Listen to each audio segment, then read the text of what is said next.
जय हिंद दोस्तों, स्वागत है आपको NEC क्लासेस में। तो आज हम लोग वास्तविक संख्या का पार्ट 2 वीडियो देखेंगे। इससे पहले हम एक वीडियो आपको दे चुके हैं, तो आइए हम लोग दूसरा वीडियो में बात करेंगे। क्वेश्चन आपको 14 तक हो गया था, आज हम लोग 15 से स्टार्ट करेंगे। क्वेश्चन 15 है 3/2 के पावर 7 गुना 5 के पावर 4 इतना का दशमलव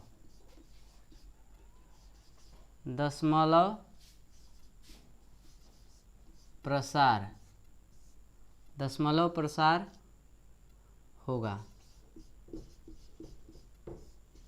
यानी क्या होगा आपसे पूछ रहा है। ऑप्शन दे रखा है शांत,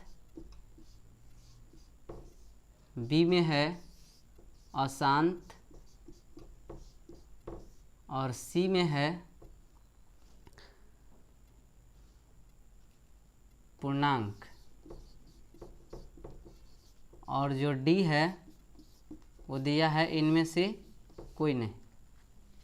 तो हम एक बताए थे, अब समझेंगे इधर कि 2 के पावर n गुना 5 के पावर m का रूप का हो। अगर ये p है, p और q, तो q का जो मान होगा यानी जो नीचे वाला है ये अगर इस रूप में है तो यह शांत होगा, अगर इस रूप का नहीं है तो यह क्या होगा, अशांत होगा।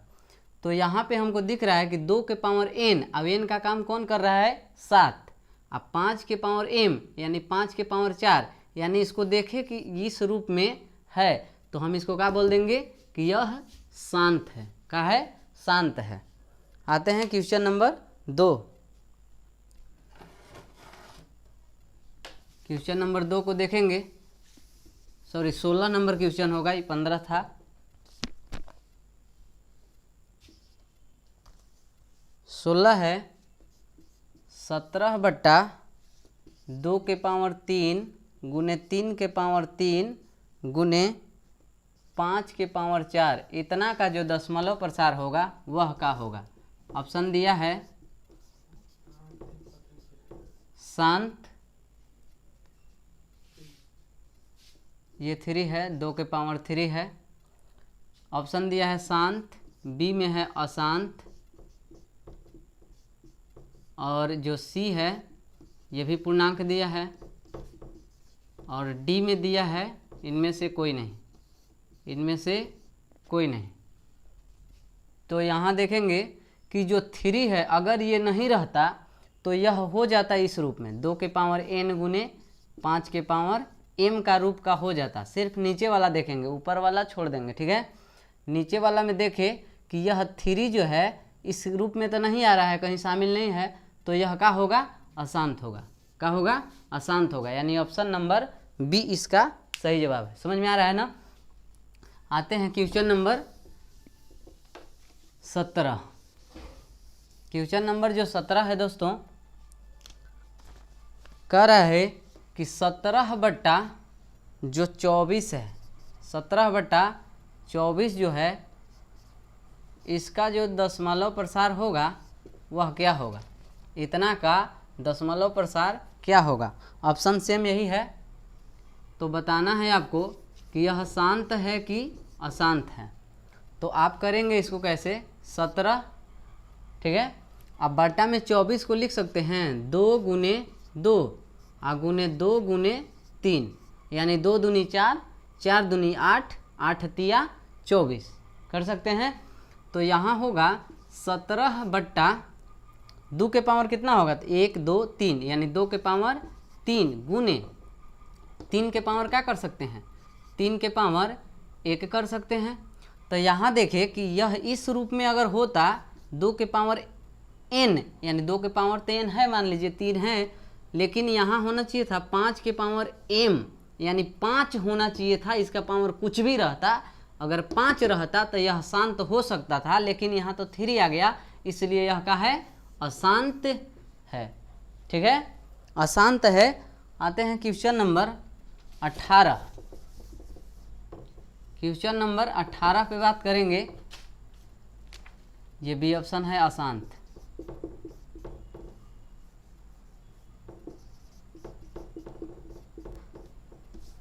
क्वेश्चन नंबर 18 है,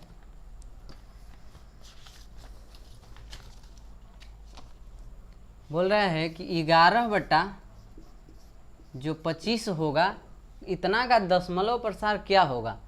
ऑप्शन इस तरीका से है, तो आप 11 लिखेंगे और 25 को लिख देंगे 5 गुने 5 लिख सकते हैं, और आप खुद से इसको कर दीजिए 2 के पावर 0। अगर कोई भी संख्या के पावर में 0 है तो इसका मान क्या होता है 1। तो हम देखें कि 5 पचे 25 और इसका वैल्यू क्या हो गया 1, यानी 25 में 1 से गुना करेंगे तो 25 रह जाएगा, मान में कोई परिवर्तन नहीं होना चाहिए। तो 2 के पावर हम 0 कर सकते हैं। अब यहाँ से हम कह सकते हैं कि यह जो संख्या है ना 11 बट्टा 2 के पावर 0 गुने 5 के पावर क्या 2, यानी हम इसको कह सकते हैं कि यह 2 के पावर n गुने 5 के पावर m का रूप का इतना का रूप का है, इतना का रूप का हो रहा है। देखेंगे 2 के पावर n, 2 के पावर n, 5 के पावर 2 यानी 5 के पावर m, इस रूप का हो रहा है। n का काम कौन कर रहा है 0, m का काम कौन कर रहा है 2, यानी इस रूप में है, तो यह संख्या का है शांत। क्लियर है। आते हैं क्वेश्चन नंबर 18 को देखेंगे। क्वेश्चन नंबर जो 18 होगा,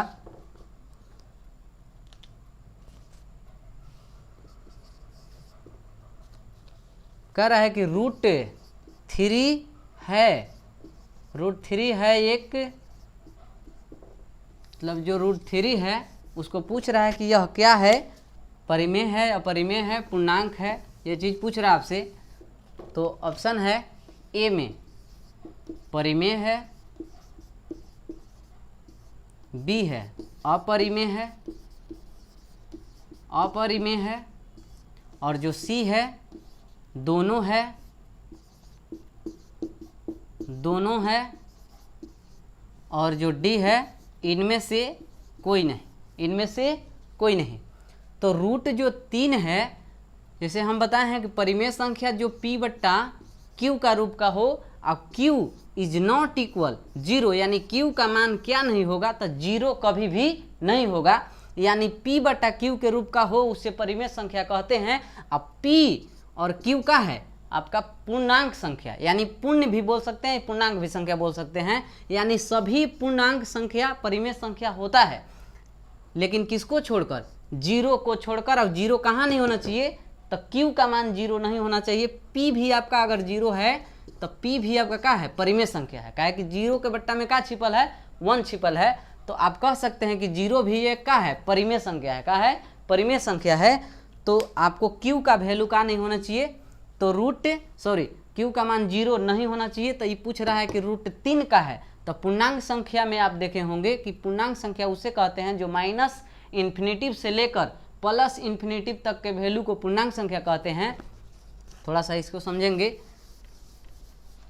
प्लस माइनस इन्फिनेटिव से लेकर प्लस इन्फिनेटिव का वैल्यू के मान को कहते हैं हम लोग पूर्णांक संख्या। अगर पूर्ण संख्या का बात करेगा तो आप कह सकते हैं कि 0 से स्टार्ट होकर 1 2 3 इस तरह से जो अनंत तक जाए उसको पूर्ण संख्या कहते हैं।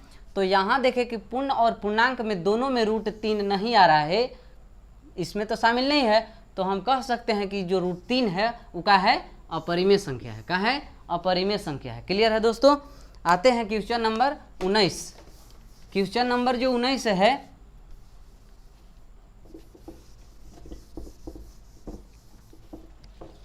ऑप्शन यही रहेगा, ये बी में अपरिमेय है और ए में परिमेय है, परिमेय। तो क्वेश्चन नंबर जो 19 है वो बोला है आपसे कि जो पाई है यह एक का है, पाई एक है, यानी इनमें से का है अपरिमेय है परिमेय है, ये आपको बताना है। तो पाई क्या है अपरिमेय संख्या है, वो कैसे, तो देखें पाई जो है ये आपका पूर्ण और पूर्णांक दोनों में हम नहीं लिखवाए हैं, यानी पूर्णांक संख्या को माइनस इन्फिनिटिव, पूर्ण संख्या को 1 2 3 4 5, तो इसमें तो पाई आएगा नहीं, यानी यह पूर्ण संख्या नहीं है, इसलिए यह क्या है अपरिमेय संख्या है, क्या है अपरिमेय संख्या। क्लियर है दोस्तों। अगर आपसे इसी में पूछ देगा कि अगर 22/7 पे बात किया जाए तो यह क्या है, क्वेश्चन अलग हो गया, ये 20 नंबर क्वेश्चन है। क्वेश्चन नंबर 20 है कि 22/7 क्या है। तो कुछ लोग समझते हैं कि जो पाई का मान होता है वो 22/7 होता है, एक्चुअली वैल्यू मान नहीं है इसका, यानी पाई का ये लगभग मान है, ये लगभग का चिन्ह है, यानी पाई का लगभग मान होता है 22/7। लेकिन अब यहाँ पे मान ये निर्भर करता है कि 22/7 का है। तो हम आपको बताए कि जो P/Q का रूप का हो, अब Q नहीं होना चाहिए 0। तो यहाँ देखें कि P भी आपका 22 है और Q भी 0 नहीं है, यानी 7 है। तो ये भी पूर्ण संख्या, ये भी क्या है, पूर्ण संख्या है। तो दोनों के देखें कि P/Q के रूप में भी है, पूर्ण संख्या भी है, तो इसको हम क्या बोल देंगे, परिमेय संख्या। क्या बोलेंगे, परिमेय संख्या। जबकि पाई का हुआ है तो वो पाई का है, अपरिमेय संख्या है। समझ में आ रहा है ना। यानी 22/7 है वो आपका क्या है, परिमेय है, और जो पाई है वो क्या है, अपरिमेय है। इसमें कंफ्यूजन नहीं होना चाहिए। आते हैं क्वेश्चन नंबर 21। क्वेश्चन नंबर 21 को देखेंगे हम लोग। परिमेय अपरिमेय उम्मीद है कि आप समझ गए होंगे। कह रहा है अगर आपसे पूछ दे कि π/2 क्या है, यानी जो पाई आ गया ना वो आपका अपरिमेय है, तो ये भी क्या होगा, यानी अपरिमेय होगा ही होगा। कहे कि P का माने आ गया पाई, यानी पूर्ण संख्या है ही नहीं है, तो ये पाई जो है अपरिमेय है, तो ये पूरा π/2 का हो गया, तो अपरिमेय हो गया। ठीक है, π/3 भी, π/4 जो भी पूछे अपरिमेय संख्या होगा। अब कह रहा है कि एक परिमेय संख्या और एक अपरिमेय संख्या का योग क्या होगा। बहुत अच्छा प्रश्न है। क्वेश्चन नंबर 20 देखेंगे। एक परिमेय संख्या, एक परिमेय संख्या, एक परिमेय संख्या और एक अपरिमेय संख्या, अपरिमेय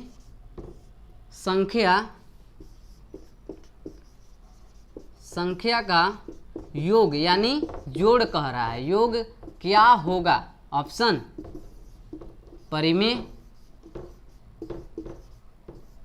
अपरिमेय, बी में है अपरिमेय, और जो सी है इसमें दिया है दोनों, और जो डी है कह रहा है इनमें से कोई नहीं, इनमें से कोई नहीं। तो देखते हैं, एक परिमेय संख्या होना चाहिए और एक अपरिमेय संख्या होना चाहिए। तो वैसी संख्या आप खुद परिमेय संख्या आप मानिए, मान लीजिए आप माने होंगे 2, और एक अपरिमेय संख्या मानिए, अपरिमेय संख्या मान लीजिए आप मान लिए √5 अपरिमेय संख्या है। तो यहाँ पे इसका क्या पूछ रहा है कि योग क्या होगा, यानी परिमेय होगा कि अपरिमेय होगा।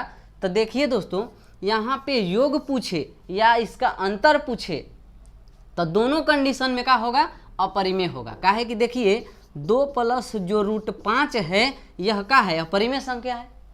ठीक है, यानी किस लिए अपरिमेय है, तो देखिए इन परिमेय आपका हो रहा है 2, लेकिन ये जोड़ जुट गया, यानी ये दोनों तो एक बन गया, जुटने के बाद ये दोनों का हो गया, एक बन गया। तो यहाँ देखें कि जो √5 है का है, अपरिमेय है। तो इसको हम कह सकते हैं कि 2 प्लस √5 है वो अपरिमेय संख्या है। क्लियर है। तो आपसे क्वेश्चन फिर इसी तरीका से अगर पूछ दिया तो कन्फ्यूजन नहीं होंगे। अब अक्सर ऐसा क्वेश्चन देता है। क्वेश्चन नंबर 21 हो गया। इसी में क्वेश्चन नंबर जो 21 है कह रहा है कि एक परिमेय संख्या और एक अपरिमेय संख्या का अंतर क्या होगा, अंतर क्या होगा। ठीक है, तो अंतर क्या होगा तो देख लेंगे। देखिए एक परिमेय मानिए कोई, अभी तो माने थे 2, और एक अपरिमेय मान लीजिए √5, इसका अंतर भी क्या होगा, क्या होगा, अपरिमेय होगा। काहे कि ये परिमेय है लेकिन इसके साथ हो गया, यानी घट गया, तो ये दोनों साथ में हो गया। तो दोनों को देखे कि यह पूर्ण संख्या तो है नहीं, यानी यह क्या है, अपरिमेय संख्या। तो इसका भी आंसर क्या हुआ, अपरिमेय हुआ। लेकिन क्वेश्चन थोड़ा सा बदलेगा, इसमें देखेंगे ये बी ऑप्शन है अपरिमेय का। ठीक है, कह रहा है कि एक परिमेय संख्या, क्वेश्चन नंबर 22 होगा ये, क्वेश्चन नंबर 22, एक परिमेय संख्या और एक अपरिमेय संख्या का जो गुणनखंड होगा ना, यह क्या होगा, इसका गुणनखंड या गुणनफल क्या होगा, गुणनफल क्या होगा। ठीक है, क्वेश्चन थोड़ा सा ट्विस्ट किया है। तो देखेंगे यहाँ से गुणनफल पूछा है, तो आप कहेंगे कि परिमेय संख्या 2 मान लिए और अपरिमेय संख्या √5 मान लिए, तो इसका गुना कर दिए, गुणनफल मैंने गुना कर दिए, तो इसको आप कह सकते हैं कि 2√5। काहे कि इसको हम ऐसे भी नहीं गुना कर सकते हैं कि 5 दूना 10, बिल्कुल गलत है। यानी हम इसको देखेंगे कि ये इसमें रूट नहीं है, अब इसमें रूट है, तो हम कह सकते हैं कि बिना रूट और रूट वाला का गुना होता है, तो ये आपका आगे रहेगा यानी पहले, और ये रूट वाला, ये नहीं कि 5 दूनी रूट में 10 कर दिए। ठीक है, वो गलती होगा। तो यानी 2 रूट कितना हो गया 10, 2 रूट 10। तो यहाँ कहेंगे कि यह तो आ गया अपरिमेय, आ गया क्या आया अपरिमेय, यानी एक परिमेय संख्या एक अपरिमेय संख्या का गुणनफल का होगा अपरिमेय। लेकिन आपको हम दिखाते हैं कि 0 भी का है, परिमेय संख्या है, और आपका रूट जो 5 है अपरिमेय संख्या है, तो ये दोनों को गुना करेंगे तो क्या आएगा 0। और हम बता दिए हैं कि 0 जो है परिमेय संख्या है, कहे कि 0 के बट्टा में क्या छिपल है 1, तो जो p/q के रूप में होता है उसे क्या कहते हैं परिमेय संख्या। तो यहाँ पे आप कह सकते हैं कि 0 गुने √5 जो है इसका मान क्या आया, तो 0, और 0 के बट्टा में क्या छिपल है, तो 1 छिपल है। यानी इसको हम कह सकते हैं कि यह p/q का रूप का है। q का मान भी नहीं हो रहा है 0 के बराबर, यानी जो q का मान है वो 0 नहीं है, तो हम इसको बोलेंगे क्या कि यह तो परिमेय संख्या है। तो आप तो यहाँ क्वेश्चन देखेंगे थोड़ा कि एक परिमेय संख्या और एक अपरिमेय संख्या का गुणनफल का होगा, तो एक बार आया अपरिमेय, एक बार आ गया परिमेय, तो ऑप्शन दिया होगा कि इनमें से दोनों होगा, यानी परिमेय भी हो सकता है और अपरिमेय भी हो सकता है। ठीक है, उम्मीद है कि इस क्वेश्चन को आप लोग समझ रहे हैं। आते हैं क्वेश्चन नंबर 23। क्वेश्चन नंबर जो 23 है उसको देखते हैं। क्वेश्चन नंबर 23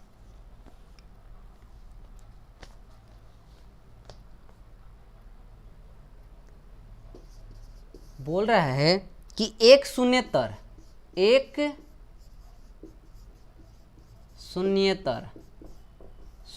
का मतलब होता है 0 को छोड़कर या शून्य को छोड़कर,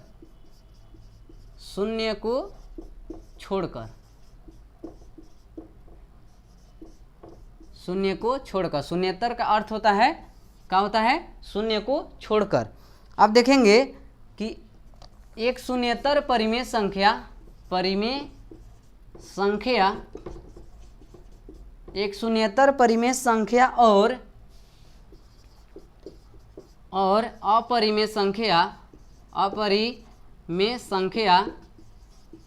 अपरिमेय संख्या का गुणनफल क्या होगा।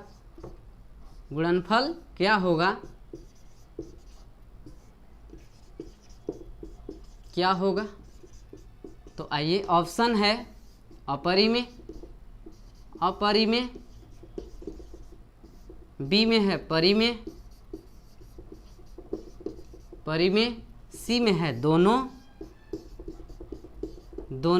और डी में है नन, इनमें से कोई नहीं। आप लोग इसको खुद से बताएंगे कि यह क्या होगा। यानी आपको बोल दिया है कि एक शून्येतर यानी शून्य को छोड़कर जो एक परिमेय संख्या होगा, परिमेय संख्या का जो गुणनफल होगा वह क्या होगा। तो आप कहेंगे कि 2 है क्या परिमेय और √5 का है अपरिमेय, ये दोनों का गुणनफल क्या आ गया 2√5, ये क्या हुआ अपरिमेय। 0 को अब नहीं लेना है, 0 को नहीं लेना है। अब आप कोई भी परिमेय संख्या होगा, परिमेय संख्या का गुना कराएंगे उस सब का आएगा अपरिमेय आएगा। 3√10 आएगा, कितना 3√10, यानी ये भी क्या आया अपरिमेय संख्या आया। तो आप यहाँ पे क्या मारेंगे अपरिमेय होगा, क्या होगा अपरिमेय। यहाँ पे दोनों अब नहीं होगा, काहे कि शून्य एक ऐसी संख्या है जो परिमेय है। अब अगर हम शून्य को अपरिमेय से गुना करेंगे तो हमेशा क्या आएगा परिमेय आएगा। इसलिए यहाँ पे क्वेश्चन चेंज हो गया है कि शून्येतर यानी शून्य को छोड़कर जितना भी संख्या होगा परिमेय अपरिमेय उसका गुणनफल का होगा अपरिमेय होगा। क्लियर है दोस्तों। आते हैं क्वेश्चन नंबर 24। क्वेश्चन नंबर 24 को समझेंगे।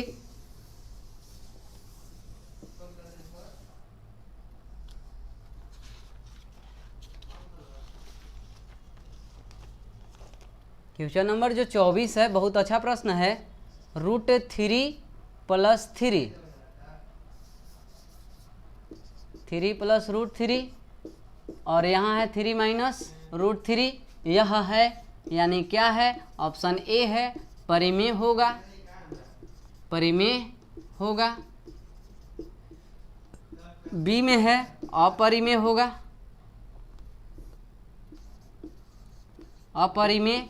और जो सी है ऑप्शन, ये दोनों होगा। और जो डी है, इनमें से कोई नहीं, इनमें से कोई नहीं। तो देखेंगे इसका जो मान होगा वह क्या होगा। आपसे पूछ रहा है कि परिमेय हो सकता है कि अपरिमेय हो सकता है, कि इनमें से दोनों हो सकता है, कि इनमें से कोई भी नहीं होगा। तो आते हैं, देखिए एक फार्मूला होगा a minus B into A plus B. आप बोलेंगे A square minus B square, A plus B, A minus B या A minus B A plus B, दोनों का एक ही होता है। तो A plus B A minus B, A किसको माने, रूट 3 को, बी किसको माने, सॉरी ए माने है 3 को और बी माने है रूट 3 को, ए माने है 3 को और बी माने है रूट 3 को। तो यहाँ देखिए कि फार्मूला बना ए स्क्वायर माइनस बी स्क्वायर। तो ए का काम कौन कर रहा है, 3, 3 का स्क्वायर माइनस बी का काम कौन कर रहा है, रूट 3, इसका स्क्वायर कर दिए। 3 का स्क्वायर कितना, 9, और माइनस रूट 3 का स्क्वायर कितना, 3, और 9 में से 3 घटेगा तो क्या बचेगा, 6, और 6 है क्या चीज, परिमेय संख्या। समझ में आया? उम्मीद है कि समझ रहे हैं इस क्वेश्चन को आप लोग। यानी ए स्क्वायर माइनस बी स्क्वायर का फार्मूला पे ये बैठ गया, 9 में से 3 गया 6, और 6 के बट्टा में क्या छिपल है दोस्तों, 1, और 1 है, 6 बट्टा 1 का हो गया, परिमेय संख्या हो गया। चलते हैं क्वेश्चन नंबर 25। Question number 25।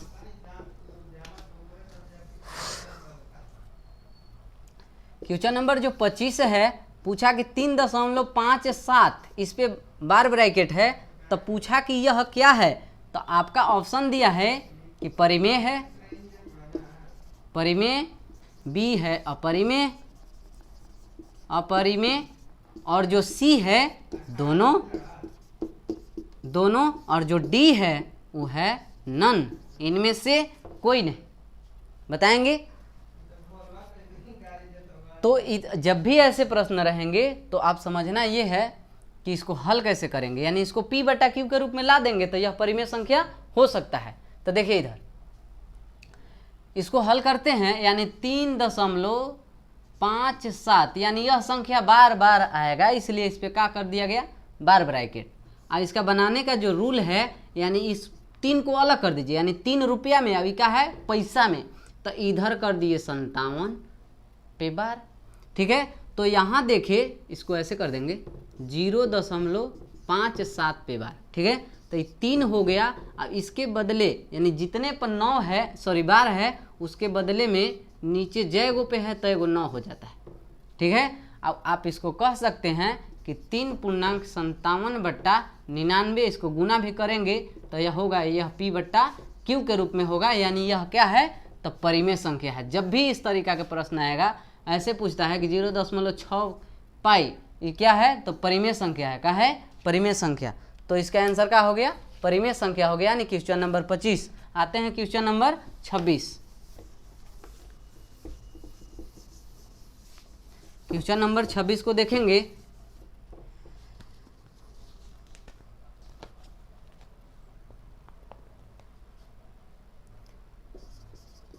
कह रहा है कि 2 तथा 2.5 के बीच एक परिमेय संख्या है, एक परिमेय, सॉरी अपरिमेय है, एक अपरिमेय संख्या है। यानी एक अपरिमेय संख्या जो होगा, ये दोनों के बीच में कौन सा होगा, वही आपसे पूछा है। तो देखेंगे इसको कि 2 और 2.5 के बीच में एक अपरिमेय संख्या होगा, वह क्या है। ऑप्शन पहले दे देते हैं आपको। ऑप्शन ए है √11, ऑप्शन बी है √5, ऑप्शन सी है, ऑप्शन जो सी है यह है 22.5 रूट में, और जो सी है डी है इसमें है 12.5। ठीक है, देखेंगे अगर 2 है और √2.5 5। अगर इसका हम लोग दोनों पे क्या कर दें, रूट दे दें, और दोनों पे अगर स्क्वायर कर दें तो ये होगा √4, √4 होगा। और इसको कर सकते हैं √625 यानी 0.2 अंक के बाद। अब इस √4 और √6.25 के बीच में इसमें से कौन ऐसी संख्या है जो अपरिमेय है, यानी 4 से अधिक और √6 से कम, यानी √4 से अधिक होना चाहिए और √6 से कम होना चाहिए। तो हम देखें कि ऑप्शन बी जो है यानी √5 है, 4 से अधिक और 6 से कम, यानी ऑप्शन का होगा बी होगा। क्लियर है। आते हैं क्वेश्चन नंबर 27।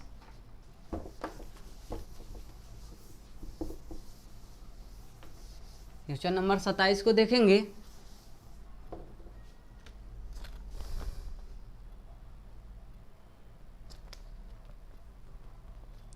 क्वेश्चन यहाँ से थोड़ा सा चेंज है, बोल रहा है कि यदि 26 और 169 यानी 169 इतना का HCF यानी महत्तम समापवर्तक जो दिया है 13 है, तो पूछा है कि 26 और 169 इतना का एलसीएम का होगा। एलसीएम का होगा। ऑप्शन ए में है 26, बी में है 52 और सी में है 338 और डी में है 13। ठीक है। तो यहाँ पे आपको से पूछ रहा है एलसीएम। ठीक है, एचसीएफ दे दिया है, तो आप एक फॉर्मूला याद रखेंगे कि दो संख्या का गुणनफल, ए माने कि एक संख्या ए है और दूसरी संख्या बी है, इसका गुणनफल होगा का, तो एचसीएफ गुना एलसीएम, एचसीएफ गुना एलसीएम, दो गुणनखंड यानी दो संख्याओं का गुणनखंड होगा एचसीएफ गुना एलसीएम। ये आपका फॉर्मूला है। अब इसी पे बनाएंगे। तो दो संख्या कौन कौन सा है, तो बोलेंगे 26 और 169 यानी 169 का एचसीएफ दिया है कितना 13, कितना 13। अब एलसीएम पूछा है आपसे, एलसीएम नहीं दिया है, एलसीएम रख दीजिए। अब देखेंगे, ये ब्रैकेट हटा भी सकते हैं, तो देखिए कि 13 से ये जो 26 है दो बार में कट गया, 13 दूना 26। अब 169 को 2 से गुना करेंगे तो पहले देखिए ऑप्शन को 9 दूनी का होगा 18, इकाई अंक पे 8 है क्या इसमें कोई, हाँ, यानी सी गुनो भी नहीं करेंगे, 9 2 और 9 में क्या कर देंगे गुना, यानी 9 दूनी 18, इकाई अंक पे 8 होना चाहिए। इसमें देखें कि कट गया, कट गया, कट गया, यानी 8 वाला एक ही गो है, यानी ऑप्शन सी। क्लियर है। अब आते हैं क्वेश्चन नंबर 28। क्वेश्चन नंबर 28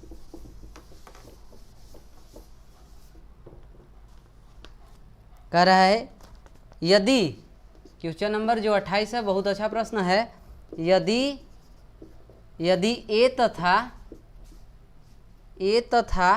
18 का एलसीएम यानी लघुत्तम समापवर्तक 36 है, कितना है 36 है,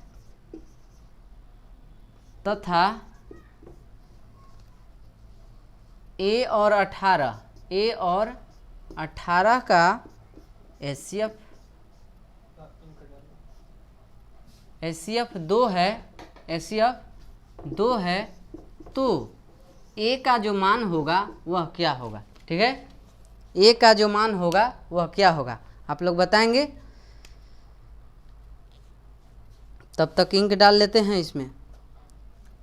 ए का वैल्यू पूछ रहा है आपसे,